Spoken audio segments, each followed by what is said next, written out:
I'm Beth Wilson. I'm your Pulaski County Horticulture Agent. At this time of year in January, February, even into March, you can do some germination tests on some seed that you may have laying around from years past.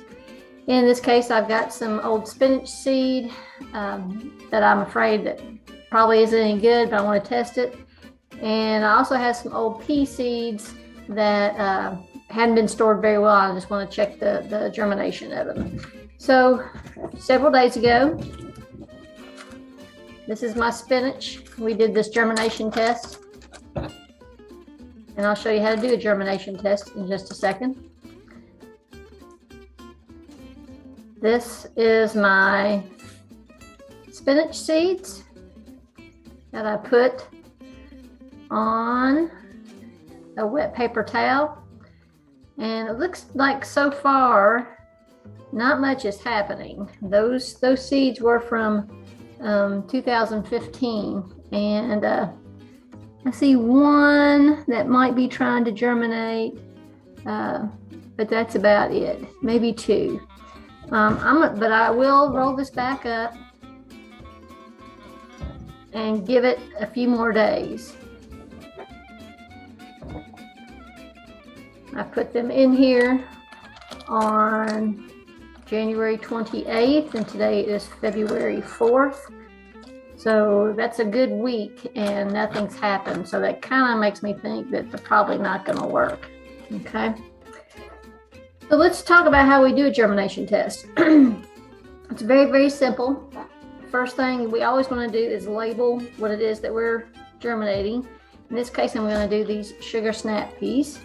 So I'll put sugar snap peas. And I'll put the date, which is the 4th of February, 2022.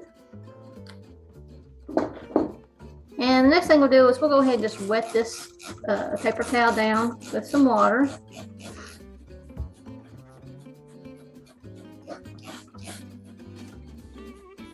You can overdo it, but it's kind of hard to overdo. You just want it to be moist.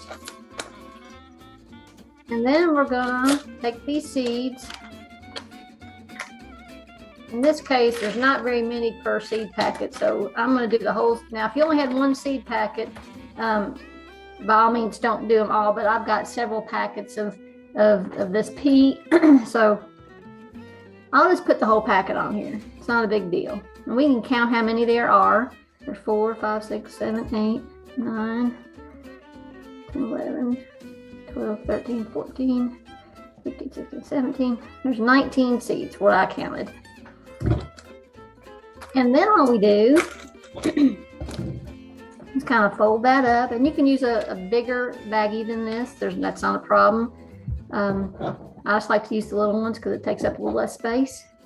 So we're just going to put them in there.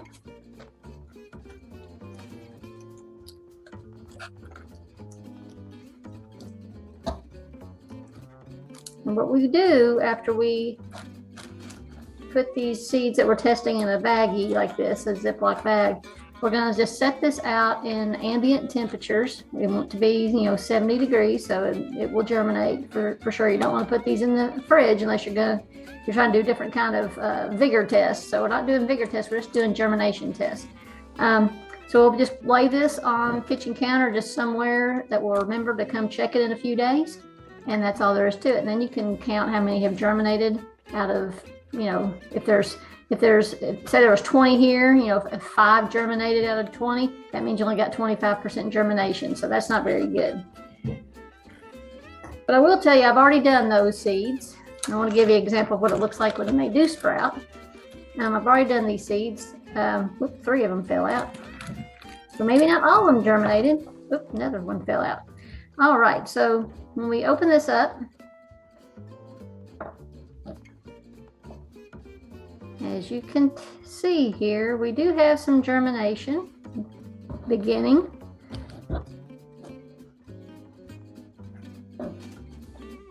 So there's 4 back here that haven't germinated. Here's one that hasn't germinated.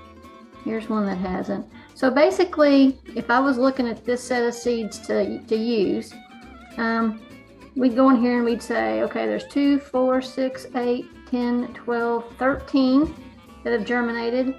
And in total, looks like we have right at about 20. So that's not bad germination. Honestly, I would use these seeds. If they were 50%, 60%, or well, 40 to 60%, I might put 2 seeds normally where I'd put 1. But the seeds are still fine. Look like they're germinating decently well. So I hope this helps you figure out how to do your own germination test. It doesn't take that long depending on the seed. But be sure to write down the percentage on your seed packet when you're done, so and the date that you did it, so that if you have any more left over next year, you'll know what to do. Thanks for watching.